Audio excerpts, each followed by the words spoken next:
04 F150, 5.4 liter, 4-wheel drive. We're gonna be doing the transmission filter. I'm gonna tell you capacity, fluid type, all that. We get underneath of it. Here's our transmission pan, oil pan, transmission pan. We got 10mm bolts all the way around. Let's zip them off. The air tool makes quick work of this. Our pan is draining. I took up all the bolts in the front and left 3 in the back that are loose, so that all our fluid comes out in one spot in the front. See, it's draining like that. That's just the easiest way to do it. Looks like somebody put RTV on a rubber gasket or something on here. So that'll be extra cleaning for us. Shouldn't be RTV on there. Unless they just changed the filter in the past and reused the gasket that they shouldn't have reused, so they put RTV on it. So it looks like. All right, we got the pan off. We got to clean that gasket surface where all this RTV is and everything. I'm gonna let it drip dry for a while. Spray her off, clean the gasket surface, dry everything up. We got our pan over here, and there's some chunky stuff in there. Look at that. And no magnet. There's supposed to be a magnet here. Yeah, take your magnet off, clean it off real good. You know, somebody's been in here before and friction material, nice and shiny, metallic-y. That's not good. This transmission's gonna need some work soon. Let's see what we got here.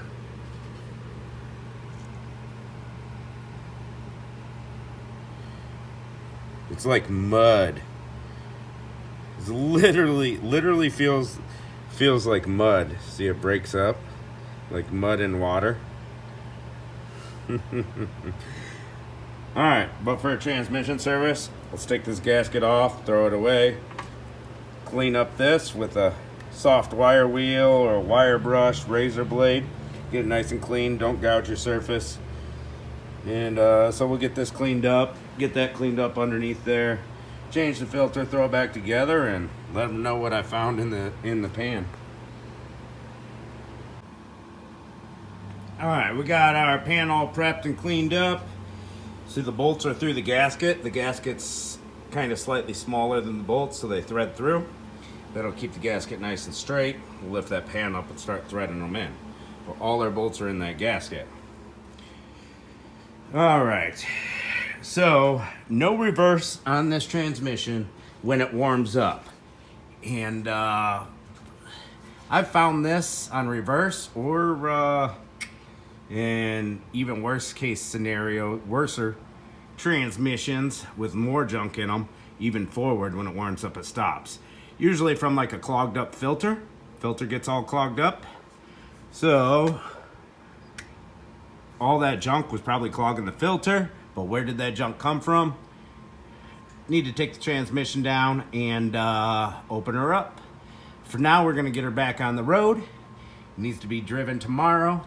So it's just reverse that's out when it warms up. So we just pop that filter off. It goes right in that hole, right there.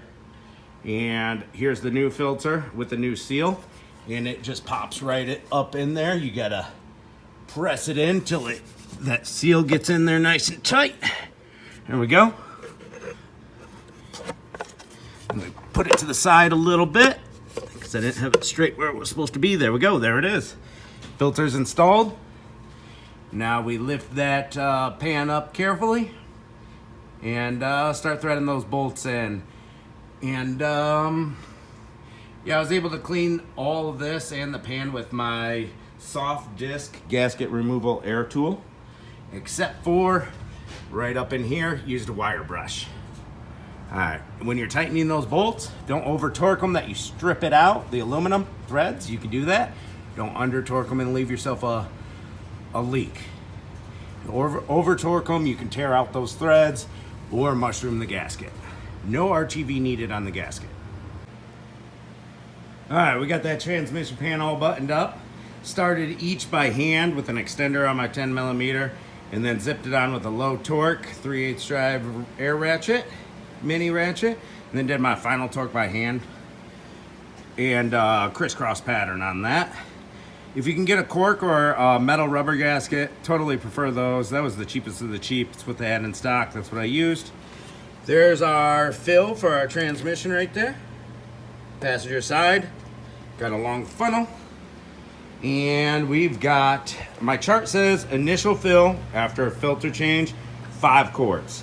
Now, there's also a note, you got to check it afterwards. So we're going to start off with 5 quarts. And that is, Mercon 5 is what it takes. This stuff, if you have no damage to your transmission, this is some great stuff. Lube guard. It's prolongs the life of your transmission. Put a bottle of this in. It's 10 ounces. Shake it up before you put it in with every filter change, 40,000 miles, whatever. If you do have damage, like this transmission, where it looked like there was some clutch material or something in there, homeboy needs to get by for work till he can afford a new transmission or a rebuild on this one. So put a half a bottle or a full bottle of this in. It works wonders on damaged transmissions to get you by till you can afford that new transmission. So we're going to put some of this in, and then however much we put this in, it'll equal 5 quarts with the other stuff we have. So I'm going to fill this up. Then we're going to start up the vehicle. Leave it in the garage, start it up, shift through every gear for 10-15 seconds, down and up.